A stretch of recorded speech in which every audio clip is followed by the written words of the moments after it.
السلام عليكم ورحمة الله وبركاته. عاملين ايه يا حبايب ام مروان؟ عاملين ايه في التلج اللي احنا قاعدين فيه ده؟ هنعمل بقى صينية كيكة عشان لزوم القعدة في السقعية دي. حطيت كوباية سكر اهي كبيرة. لو انتوا هتحطوا بكوباية من العادية دي هتحطوا كوباية ونص، انما دي كوباية كبيرة اهي. وكوباية زيت،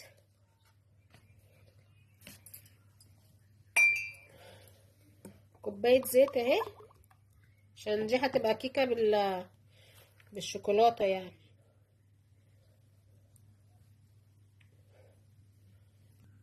وكوباية لبن. وهنحط بقى الكاكاو على طول، معلقتين كبار كاكاو. وهنحط ظرفين فانيليا،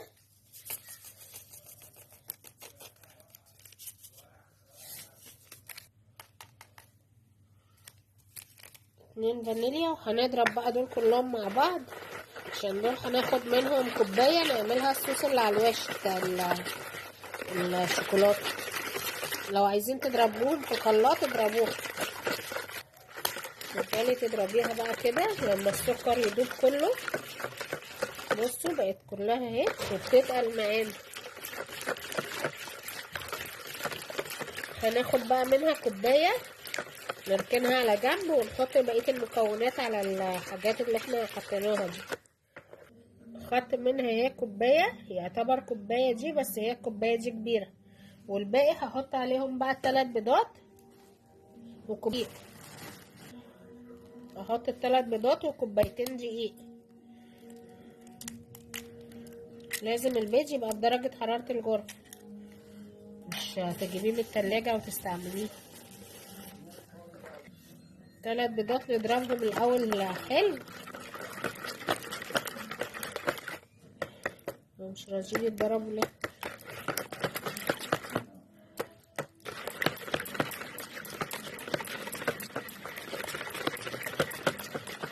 نحط بقى كوبايتين دقيق. لازم الدقيق يتنخل كده معاكي، عشان لما بيتنخل بيدي للكيكه طراوه.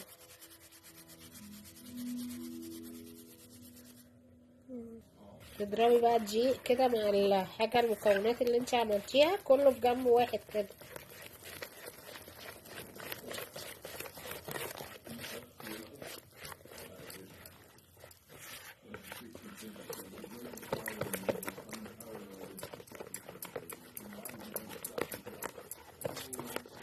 بصوا القوام بتاعها بقى، بسم الله ما شاء الله.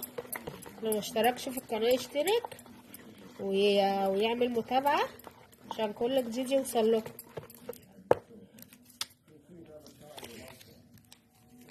هنحط 1 بيكنج باودر كامل ونضرب برضو.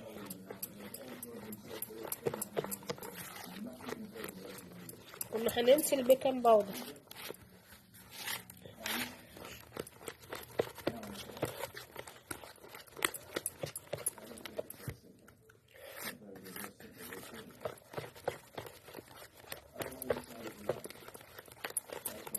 بس كده نفضيها بقى في صينيه، ويكون الفرن ولع قبليها، وتحطيها في الفرن على درجه حراره 180 لمده تلت ساعه. دهنا الصينيه بحته سمنه، وبنحط لها شويه دقيق كده نعملهم بيها وخلاص. نحط بقى الخليط بتاع الكيك.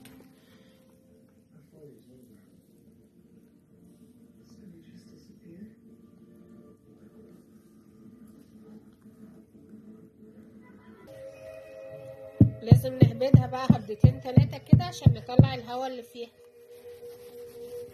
بس لو عندك خله بقى بتاعت السنان دي تعمليها بيها كده. بتاعت السنان ايه؟ بتاعت الشيش طاووق اهو. طلع كل الحاجات اللي جواها الهواء ده. بس هنحطها في الفرن ونرجع لكم بقى. حطيت كوبايه سكر اهي من دي الصغيره دي، وهكرملها بقى معاكم. ده هنعمل كراميل هنحشي بيه الكيكة لما تطلع هتبقى روعة. هتشوفوا بقى الخطوات. هتحطي معلقة مية صغيرة كده وهنكرمل السكر ده. تفضلي بقى تقلبيه كده عشان ما يتلسعش منك. يا دوب اول ما هيبقى لونه حلو يعني ذهبي هنروح حاطين كوبايه ميه عليه، وبعدين حته زبده كده حلوه، ومعانا شويه نشا، معلقتين نشا على نص كوبايه لبن. هيطلع كراميل روعه شبه اللي بنشتريه من بره بالظبط. بصوا بقى تفضلوا تقلبوها كده. هي مش بتاخد 5 دقايق الكراميل ده. الصلاة على النبي عليه الصلاة والسلام. بصوا قوام اهو هيتكرمل معانا. هنحط كوباية مية ونوطش عليه بقى. بصوا بقى لونه جميل ازاي. نحط معلقة سمنة اهي حلوة. بصوا ونحط بقى كوباية المية اللي هي سخنة. حطيت كوباية المية اهي، بس مرضتش اصورها لكم وهي بتفور. وانتي بتحطي كوبايه الميه تبعدي خالص، واي اطفال عندك تبعديهم، عشان الحاجات دي بتبقى يعني بتطلع كده زي ما انتوا شايفين كده. حطيت بقى نص كوبايه لبن تاني، وهحط معلقتين نشا وهنحطهم عليها اهو. بصوا انا حطيت معلقه واحده من الكبيره دي. لو هتحطي بمعلقه الشاي هتحطي معلقتين نشا على نص كوبايه اللبن دي، وتقلبيهم الاول كده حلو.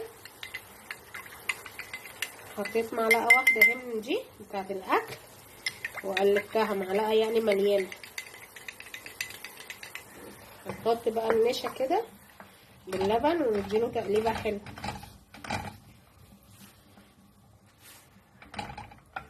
هيبقى احلى كراميل ان شاء الله.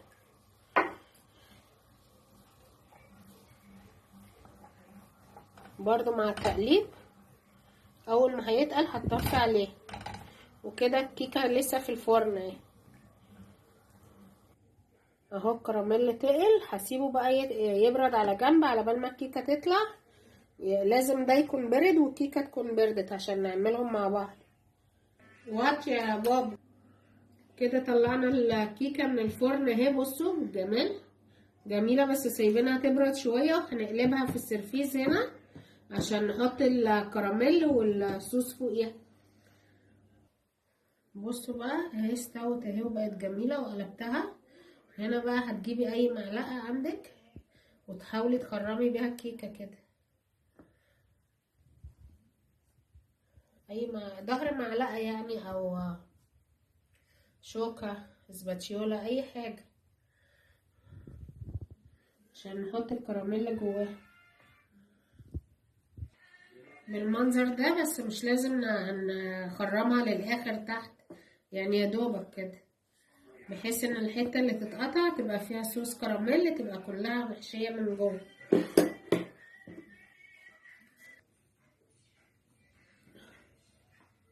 هتحطوا بقى كده صوص الكراميل عليها في الخرام دي اللي احنا خرمناها.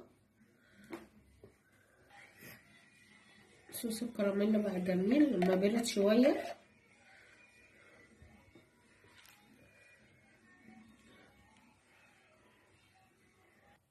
كده حطينا كل الكراميل اللي عملناه في الفراغات اللي احنا فرغناها، واللي اتبقى حطيناه بره. وهنحط بقى فوقيهم صوص الشوكولاته، بس مش هنحط ياما بقى.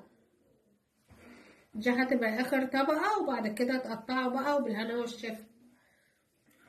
كده خلاص اهي خلصناها. حطينا صوص الشوكولاته على الوش، واللي يقطع بقى هيلاقي الكراميل جوه والشوكولاته على الوش، وبتبقى كيكه جميله. اعملوها وجربوها وفرحوا ولادكم بيها. بصوا بالصلاة على النبي بقى الجمال. تاخدي الحتة يبقى من جوه صوص الكراميل ومن هنا الشوكولاتة، وعلى الجمال بقى والطعم روعة. جربوها ومش هتندموا، بصراحة طلعت تحفة.